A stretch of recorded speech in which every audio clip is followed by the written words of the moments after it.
Mengapa Tiongkok cepat sekali menjadi negara maju sampai bisa bersaing dengan Amerika?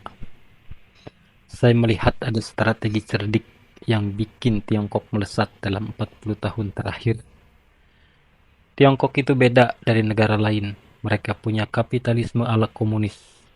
Kedengarannya aneh memang, tapi justru sistem unik ini yang bikin mereka bisa mengontrol pasar sambil tetap menarik investor asing. Sistem ini bekerja seperti ini. Pemerintah pegang kendali penuh, tapi bisnis tetap bebas berkembang.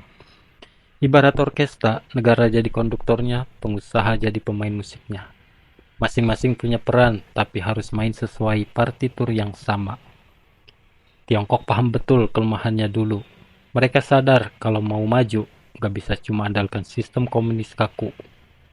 Makanya sejak era Deng Xiaoping tahun 1978, mereka mulai buka pintu buat investor asing. Contohnya begini, perusahaan asing mau masuk, silahkan, tapi harus transfer teknologi ke perusahaan lokal Tiongkok. Mau akses pasar 1,4 miliar konsumen? Boleh, tapi harus bikin joint venture dengan pengusaha lokal. Hasilnya, dalam 40 tahun, industri Tiongkok berkembang pesat. Dari yang tadinya cuma bisa bikin barang murahan, sekarang udah sanggup produksi teknologi canggih. Lihat aja Huawei dan DJI yang udah jago bikin gadget dan drone. Lihat cara mereka mendidik orang. Tiongkok rutin kirim mahasiswa terbaiknya ke universitas top dunia. Pulangnya, mereka bawa pulang ilmu dan teknologi buat memajukan industri dalam negeri. Dan mereka sangat fokus sama infrastruktur. Kereta cepat, pelabuhan modern, jalan tol dibangun dalam skala masif. Ini bikin biaya logistik turun drastis dan daya saing naik. Pemerintah Tiongkok berani ambil resiko. Gagal, evaluasi, perbaiki, coba lagi. Sukses langsung terapkan secara nasional. Pendekatan trial and error ini bikin mereka bisa bergerak cepat.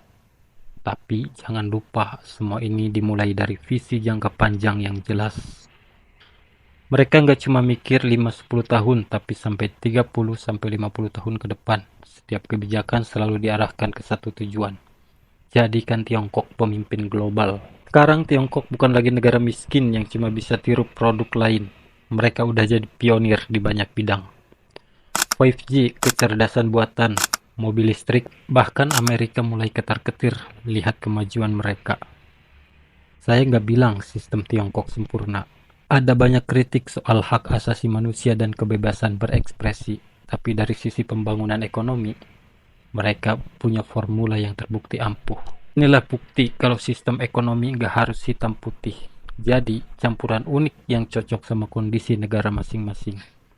Tiongkok buktikan, buat maju yang penting bukan ideologi, tapi eksekusi.